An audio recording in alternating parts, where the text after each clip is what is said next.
we're just so happy to have Chris Jerram, who is our city councilman for the 3rd District, to come. Many of you will remember that he wrote an ordinance around living wage jobs and making sure that everyone has an opportunity to work here in the city of Omaha. So we've challenged him to come and to tell us. So won't you please receive City Councilman Jerram.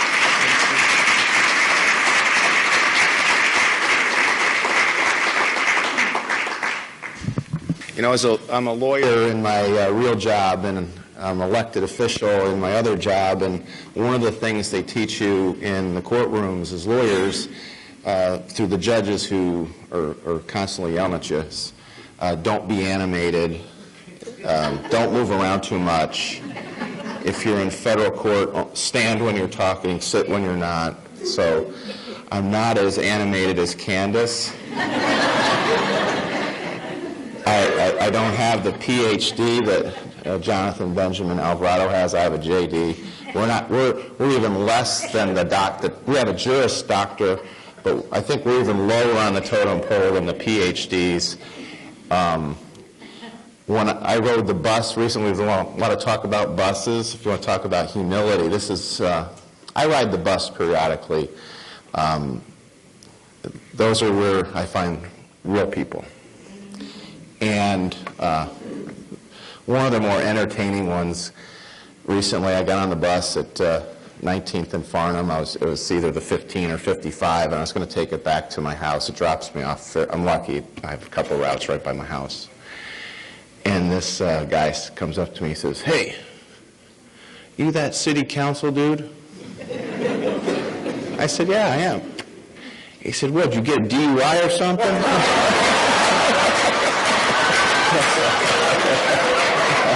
I said, "No, I just like to ride the bus every once in a while." He said, "Yeah, right." Yeah. So, yeah. That's the real story. So what's a Catholic kid born in New Jersey and raised in Connecticut, educated by the Methodists, doing here with you here today, who represents one of the most affluent districts now in the city. We have Fortune 500 employers, even with ConAgra moving. We've got incredible employers like the Med Center, very educated people, high-paying jobs. We've got 5 universities in my district, 2 hospitals. There's a lot going on, and there's a lot to be, I hear from my colleagues, envious of. But even within that district of so much development and economic opportunity, there are census tracts with high poverty, with high unemployment, and with people living in desperate situations. And so if you do this job that we're elected to do, and you get out and you see those situations, if you're not called to try to address it in some meaningful way, then you really, I think, ought to be doing something else.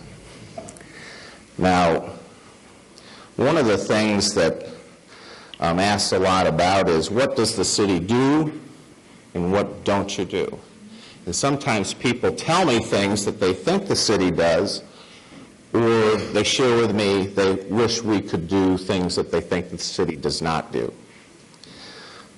We do engage in homelessness, but in a very, I would say, insignificant way at present. In terms of budgetary commitment, I think we give, in terms of appropriations, about $100,000 a year to emergency homelessness, to OHA, in similar amounts to whether it's the Sienna Francis House or the Open Door Mission or the Stevens Center. And so you can see in a city with a budget, general fund dollars of about $500 million, and all funds over $1 billion, that's really a drop in the bucket. But we're not in the housing business. We are not Omaha Housing Authority. We're not Metro Bus Company. Those are separate entities that are not the city. So when we engage in those areas, it's through contracts that are appropriations, and you all have a say in that at budget time, and I can get into the details about that later. In the city elected world, there's 7 districts in a very strong form of mayor government. And so what we do is you got to learn how to count to 4 in most cases if you want to effectuate change. And in some cases it's 5. If it's a budget time and the mayor makes a proposal and you want to disagree with that, you need 4 others to join you to make a change in that area. The rest of the year we operate in votes of 4. And so you have to pick policy, you have to pick action items, interest items, where you can actually make and accomplish change. We're asked to do a lot of things. There's about 100 people in this room, and if I went around the room, I'd hear probably 85 different areas of passionate interest that you would like for us to address in some way. We have a pot of money that's limited, and we get asked to do a lot of things. And within that framework, we then have to find 4 of us who can agree on how to address it. And so what we do involves a lot of compromise. And it's baseball playoff time. The best way I can share with you an example of some of the things I'm going to talk about and what we've done, and some people who want us to do more, some people are frustrated we didn't do more, is that often what we do is like a baseball game. It's not about the walk-off grand slam in the bottom of the 9th inning. It's not about the home run most of the time. It's about getting on first base. If you want to make a difference in some area that you're interested in, you, like us, have to keep your expectations and your goals realistic. Oftentimes, it's about getting on first base. Because once you're in the game, once you've got that first effort of policy change, then you worry about getting over to second and advancing your cause to ultimately get to third and then home, where you're really making a difference. So a lot of what we do is try to educate people that you're coming to us with these great ideas, but there's limited money. We have to have compromise to get the votes to do something. And oftentimes to do that, it's about getting on first base, and not ever losing sight of that. If you can't get to first and you're sitting in the dugout, how are you going to help your team score a run? Right? So, worry about getting on first base. Now let's talk about some of the things that we have addressed recently in Omaha in terms of trying to effectuate change in an area we're here all today because we care so much about. Is Ben Gray still here? There he is. So Ben is in many ways my partner in crime, and Ben is a little more animated, so he's sometimes a bad cop, and then I come in right behind him as good cop, and we use Ben to tell everybody about the walk-off grand slam, and then I can talk to my colleagues to say, well, okay, well, why don't we, if you don't want to do all that he's asking for, what about if we just agree on this? And then it works. But don't tell everybody our secret. But Ben and I, we do something. About once a month, we go to lunch and we drive around the districts, and particularly his and mine. And we're amazed at the people we see and the circumstances they're in. You know, within a block of the VA medical center, you have homeless vets living under the bridges on Center Street. Okay? Within 2 blocks of Interstate 480 and the North Freeway, you have people living in conditions that are as bad as people living in Appalachia. You have people sitting on their porches that look like you and me who don't have jobs. And I don't know if it was 2 or 3 months ago, Ben and I met someone. You talk about multi-generational, and Candace has now the children of the clients that are coming back with their children. Ben Gray and I met someone who is the 4th generation of their family to never have had a job. 4th. So you can't, I think, if you do what we do, and you go to the places we go, and you see the people we see, and you talk to the people that we speak with, and not feel compelled to do something. So we've tried to engage in a few areas, and by no means are we experts. Although I'm sure there are a few of you in the room, I have 2 daughters and a wife who are constantly reinforcing with me the idea that I don't know what the heck I'm doing.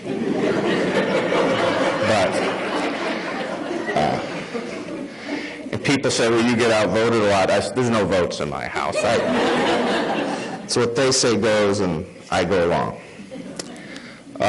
One of the areas that we've talked about trying to make a difference on, and I'm so pleased that this was an effort that we achieved unanimity. So think about that, not majority city council approval, but unanimous, was this area of workforce development.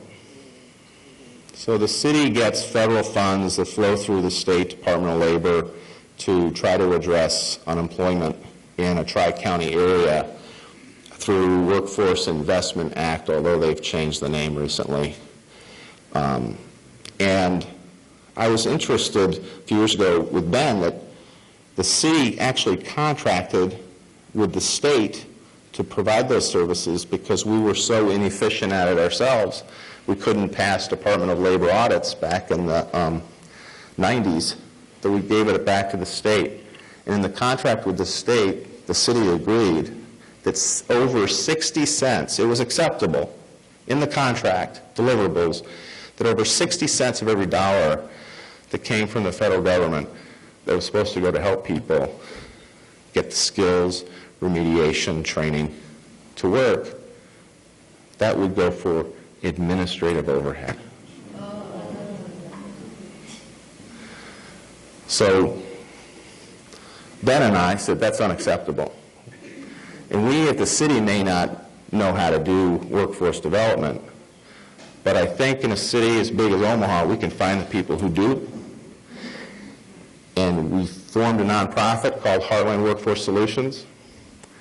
They created the American Job Center on Ames. They contract with providers like Goodwill and Metro, and they began to directly impact people. But we found that we had a very talented person from Kansas City came up here to run that job, and it was difficult to actually meet meaningful benchmarks in terms of goals that and expectations that we had for that nonprofit with 0 matching funds from the city. So the first 5 years, there were 0 city dollars that matched with those federal dollars that came through the State Department of Labor to actually help people. And so Ben said, let's appropriate something. And all we could agree on to start, and try not to, gasp, but was $40,000. But we got on first base. We got on first base. For 2016, it'll be $430. Okay, so I think we're now at second base. Okay, so there's an ebb and flow to struggle, and you can't look at it in a snapshot. You have to look at it over time. Yeah. And so if you set your goal too high if you can't get on first base, then you'll never get to second. So I'm pleased that with the workforce development increase in budgetary funding from the city to match with what the federal government's passing down through the state, we'll be able to serve, hopefully, 1,000 more people next year to assess where they are on the spectrum and their need for services. Because they're as you've heard again, there's complex challenges. There's, in terms of chronic unemployment, there's the people who are long-term unemployed, and there's the people who we heard in the merry-go-round who are in and out a lot for a number of reasons. And so how you assess each individual within that spectrum and the barriers to employment that they have, whether it be mental health, drug addiction, homelessness, single parenting, lack of high school diploma, they come to us with 180 degrees in every different level of need. So to start with 430,000, it's unrealistic, although we want to help everyone on the spectrum, it's unrealistic that we can, because you would have a few individuals that would consume all of the dollars. So as a policy, we've kind of agreed at second base, we're going to try to use this additional money to identify the needs so we can partner with a lot of organizations, some of whom are in this room, to get the help that they need to address the barriers to employment. Now, do we expect that we are going to solve overnight through this initiative, this huge issue of high unemployment and poverty census tracts in the city of Omaha? No. But that's one way that we believe, now that we're on second base, that we can make a difference. What's another thing that we've done recently? Well, it's another passion I happen to share with my partner in crime, Ben, is the small and emerging small business ordinance of our city. It's great to have the University of Nebraska Medical Center in my district. There are over 10,000 good-paying jobs right at 42nd and Dewey. And there's about another 1,200 coming with the Buffett Cancer Center. Direct jobs. Another 3,000 indirect jobs related to that. And that's wonderful. But most people don't work for an employer that big. They work for the 5 or 6 or 7 or 8 or 10 job employer. And a lot of those employers look for contracts, opportunities. And a lot of those small employers do business with the city.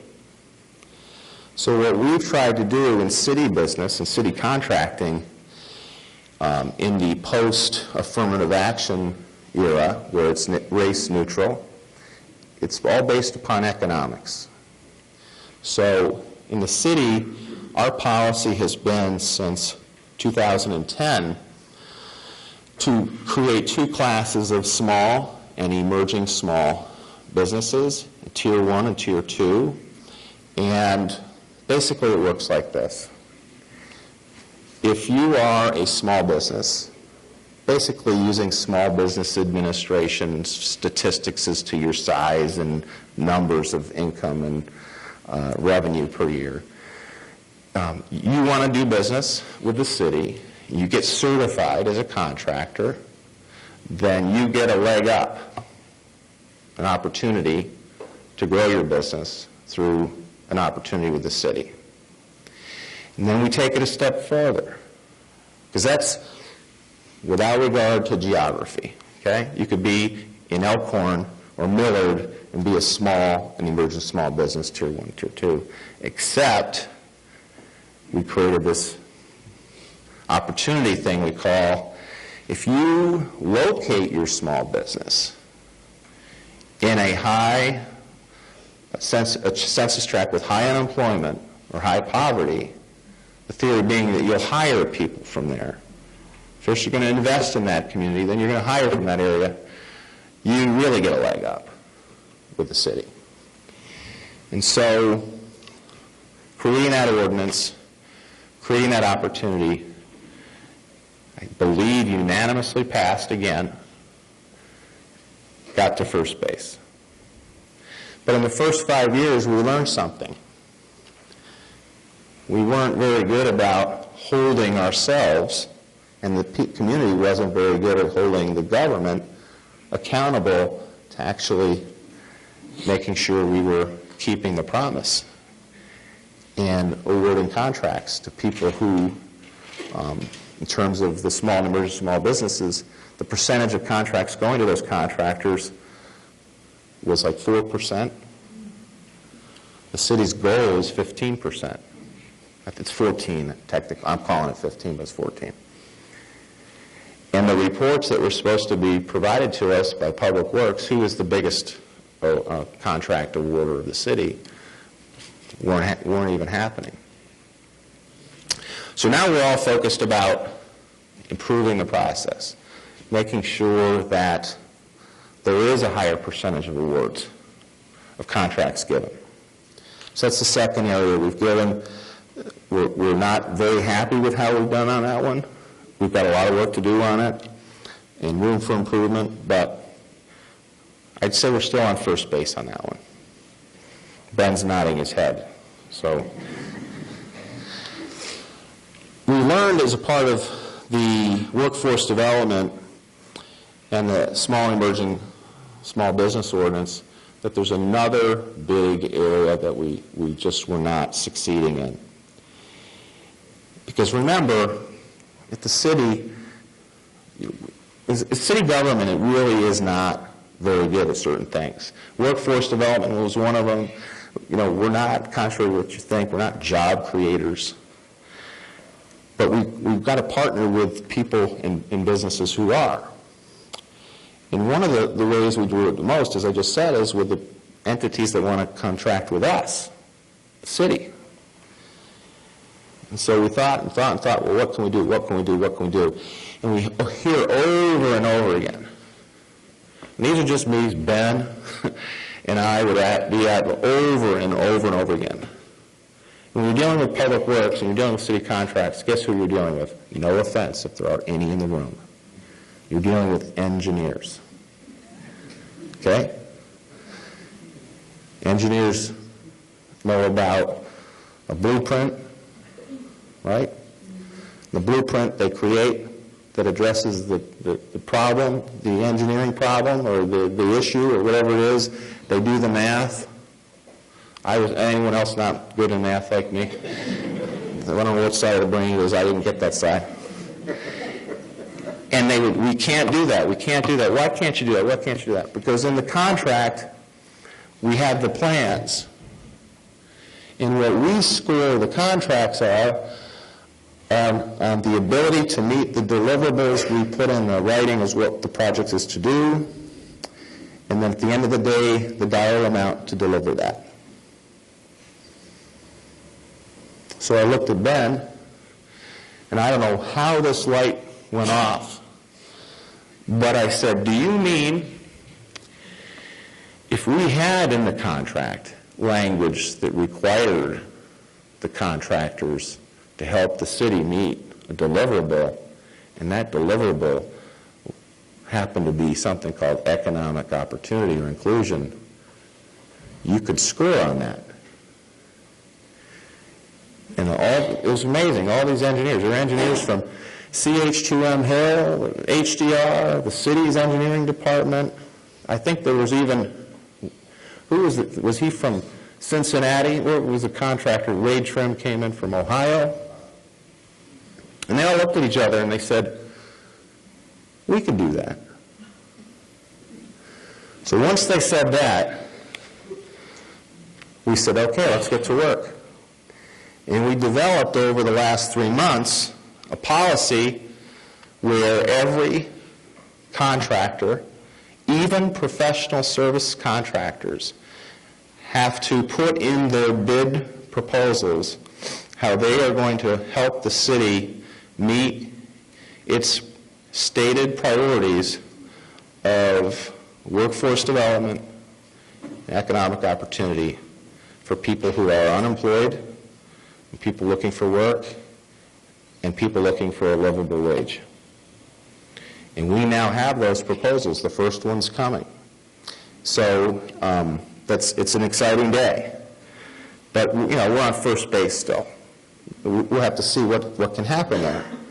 But that's something, economic inclusion within city contracts passed unanimously at the city council. And so this is another area I want to touch upon about keeping your expectations realistic, getting on first base, knowing about compromise. Knowing how to get compromise is about knowing how to get common ground. And again, I don't want to make this overly simplistic because it's not. It's very challenging. But what you have to do in our business, if politics and politicians and elected officials in finding common ground is sometimes saying, okay, and I'm not trying to offend anybody with what I'm about to say. But in terms of economic inclusion, in terms of workforce development, and the issues that we're here about today, when we started to talk about the costs of not doing something, dealing with the problems at the end of the day, and you start educating people about who knew that our City of Omaha police force right now is about 825. It's going to 850. It's going to be about 860. Okay. Do you know that costs? Are you all from the City of Omaha paying taxes in those cities? Most of you? Okay. Our police budget for 2016 is over $130 million. $130 million. People come to the council, and we have a state senator in the room, and they've been dealing heavily on dealing with policies of trying to arrest our way out of poverty and the incarceration of people for prolonged periods of times. So what has the legislature been doing? What can we do to better help people stay out of here, and the ones that do come here, get out of here in less time with meaningful rehabilitative programming, right? But that's after decades of the other direction. There's a lot of work to be done. And so when I started talking, and Ben started talking, and some of the others started talking among council members, is what is the cost of having a homeless student, truant, non-school dropout? Okay. Where does that take us? It's one person. Through desperation, who's stealing for food, breaking in, you name it. Not by choice, but out of necessity. Who has no parent in the home. Again, there is no home. Whose best friend is the provider. They're going to get a need address. You heard it from Cynthia. The drug dealer down the street who gives them everything they need. And then so we can deal with this on the tail end, or we can deal with it on the front end, but we can all agree that the community is better if we have more people who are taxpayers rather than tax consumers. So what we're trying to do in workforce development and through economic inclusion also has very real, meaningful, if you're a Tea Party person, it's very meaningful to that person too. They can find common ground in prudent spending money on the front end than a lot more on the tail end. You know, when Ben and I first came onto the council, it was 2009. There was a $33 million budget shortfall.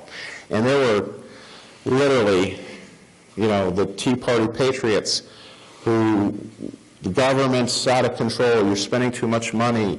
We had Taxpayers for Freedom. We had Platt Institute for Economic Research, all coming in. My wife would tell me on Monday night, where are you going? I said, I'm going over to Lowe's. And she said, why? I said, I read the agenda. I want to see how many pitchforks and tiki torches are left. and if the inventory is down, it's going to be a rough day tomorrow. I mean, it took us to 11 o'clock at night to get a budget passed one year. So What we're doing is, on these three issues, in the last 6 years, we've tried to get to first base.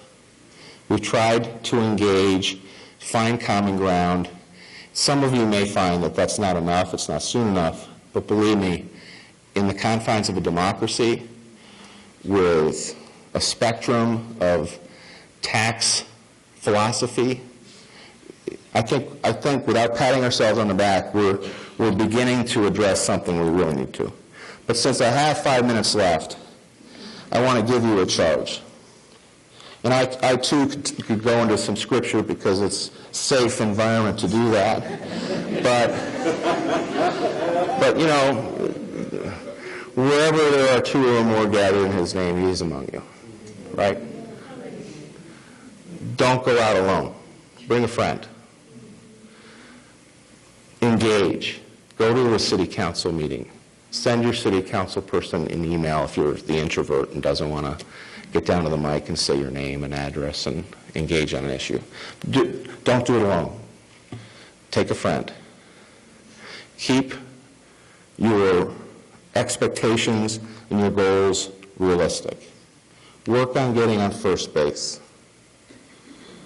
Next year you can work about moving the runner over to second. Look at it over time. Keep realistic expectations. You're not going to solve the world's problems overnight. Engage in an area you're comfortable. Come with the facts. Save the rhetoric. There's one thing that turns off elected officials is the shouting and the rhetoric. You know, OTOC has gotten very good at data. They're data-driven organization now. Very good. But in the early days, there was a lot of shouting going on in OTOC. Remember, 10, 15 years ago? Now,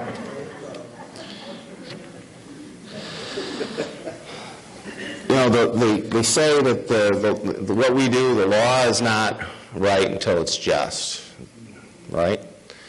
The law is not just until it serves society to the fullest. And the law is not what the council or the state legislature or a court said the last time. It's what they'll say the next time. And so don't let that ebb and flow of the struggle that you choose to engage on deter you when it doesn't go your way. You take a step back, you adapt, you improvise, and you go ask them again. Right? Thank you.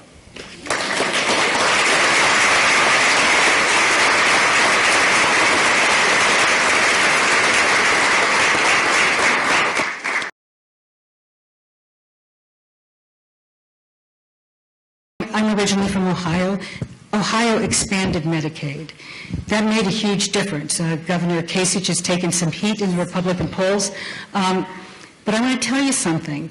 Expanded Medicaid isn't an abstract concept to me. I have a 34-year-old son who's bipolar, epileptic, OCD, and has waited 2.5 years for an SSI determination that has not come. His teeth are falling out of his head. It's very hard for him to get his medication, even with Medicaid.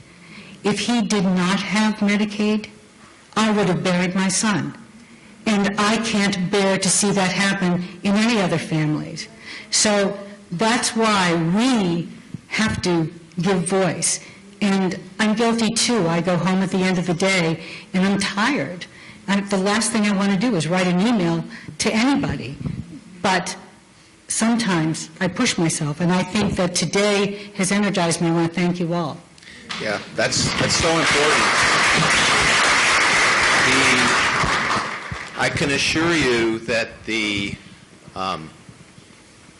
members of our community who don't share the passion, so to speak, who actually have a philosophy to oppose any government spending on programming such as this, they are very adept at having their voice heard and having it heard loudly and frequently. And, you know, the people who are homeless can't even find the legislative chamber, let alone know that it's at 2 o'clock in the afternoon. So they're counting on you to be their voice. And if your voice is silenced, and that's whether it's by commission or omission, then that's a choice that you make, and you get the budget you deserve. You get the contracts you deserve. You get the policies you deserve. And this comes up over and over again, whether your passion is the parks, like I was in a meeting on Tuesday night, and people were complaining about how our parks are in disrepair. And I was like, when's the last time anyone came to the city council to talk about your passion in the parks? And the night before, it was another issue. And today, it's poverty. But when's the last time anyone came to the council, Ben, on workforce development? You had Willie Barney came, and he's a contractor. So he's got to be careful about what he says, because he's got this contractual relationship and has to worry about the fear of, reprisals for advocating too fiercely. And so he needs help. We need help. The people we want to help can't do it on their own. So that, I can't overemphasize enough what you just said. You have to let your voice be heard. Whether it's an email or actually coming, you have to do it. I have a question. We've heard about transportation being a real issue in our city. What influence or power does the city have with metro area transit to improve routes and really listen and respond to the needs of a community that needs those services? Well, they have a board that's appointed by the mayor. The appointees come to the council for confirmation of their appointment, although they're a separate political subdivision. They meet monthly. It's like 8 in the morning down at the 24th and Cumming facility. So it's hard to really know when you can engage, because it's not advocate friendly, so to speak, and the website isn't easy to decipher as to when they meet and what they do. What the city is doing now has been partnering with them on this BRT, the Bus Rapid Transit, to try to increase mass transit in the most dense corridor of the city, to provide higher frequency, more availability to people who hopefully are in a corridor that can access it.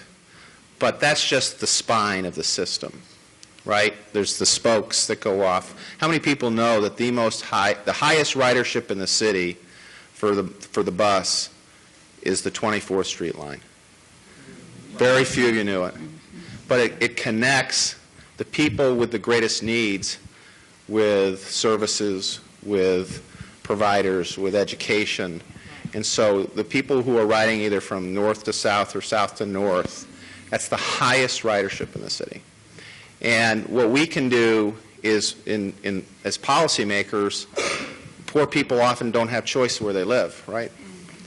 But what we're trying to do, and what we just tried to do recently, is adjust the city's planning department's attitudes towards affordable housing as one component, and low-income housing. So putting aside the issue of the NIMBY argument that we hear when people hear those proposals coming into their neighborhood, and the need for advocacy in our Christian philosophy to be welcoming, right? Doesn't always happen. But the other thing we can do is look at what policies do we have as a city that are creating barriers of our own. So we've recently charged our city planning department with coming back in 12 months with adjusting our policies to foster economic redevelopment for low and affordable housing on mass transit corridors. So that's what we're doing. Another question? Has the city looked at what Salt Lake City has done to be very effective in eliminating homelessness? Well, this is another area Ben's been working a lot on, our Campus for Hope that we're trying to build up by the Santa Francis House to radically expand the campus to provide a whole host of opportunities and programming. Sadly, what is happening in the city right now, and I've managed to get a delay in it of 7 weeks. How many are left on that, Ben? 5? 2 minutes. There is a proposal in our city council right now. There's an ordinance that's being debated to actually criminalize, put in jail people who are homeless and asking for the hand out. So, you have people who are demonized, like Jonathan Benjamin Alvarado said, for hanging out at the library, that are caught up in the politics of city budgets and how much to spend a library. So that's sadly where we are. We look elsewhere. I've been looking at Seattle, and how they've dealt with it. But the answers aren't easy, and right now I think it's safe to say we're in defense, right? We're on the defensive mode. We're trying to stop, by whatever means we can, to get people to think about what you're doing here. And it's a debate using extreme examples, and right? So it's not okay for a homeless person to be asking for a handout. And I agree with Candace. If you really want to help, give to the Open Door Mission, give to Santa Francis House, give to the Stevens Center, give to the YWCA, give to a whole bunch of drug treatment centers. Your money is so much better channeled. But in this case, they're trying to actually put people in jail for their circumstances. That's where we are. Councilman Jerram, I just wanted to ask you to say a few words about some of the really, I think, stupendous work that the City Council has been doing in the last couple of years with the deteriorating homes and the abandoned homes in the city, creating this really, really unsafe kind of thing for many people who live in neighborhoods. And we do know that some landlords will just walk away from properties, and I know that council's done some great work on that, and I think you should blow your horn on it. Well, I don't want to blow my horn. I want to use it as an example of why forums like this are important in empowering people and giving you a charge where your efforts do make a difference. How many people here are with OTOC who are engaged in their housing advocacy? All right, so there's a number of you.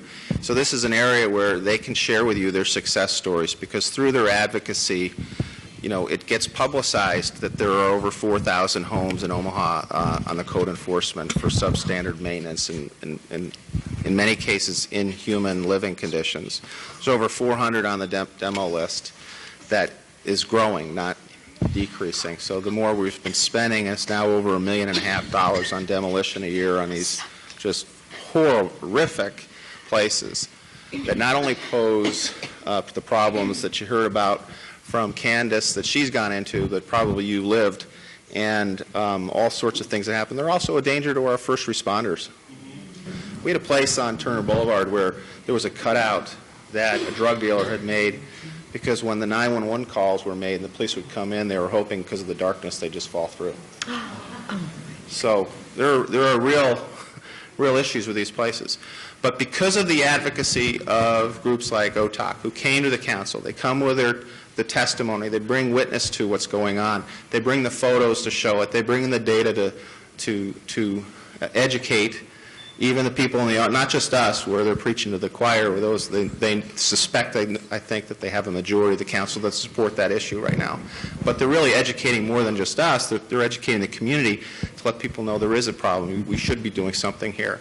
So we now have a group home, boarding room, housing ordinance to try to address people living in houses that don't have the smoke detectors, that don't have the fire escapes. So we don't have people like it happened in South Omaha die in a basement trapped. We have a property maintenance code that bends in the home stretch of getting across the finish line to say if you abandon your properties and you walk away from those properties, then we're going to give you a financial disincentive as a city to continue within the status quo. You're going to have to pay $500 a quarter to register or re-register, and it's just easier for you to either fix it up, sell it, or tear it down, or give it to somebody who will fix it up. And because a lot of these houses, before they get to the point where they're in, they can be saved. And then they can be put to good use. And Habitat's interested, and others, in Holy Name Housing and Jeju Housing and all these groups. But thank you.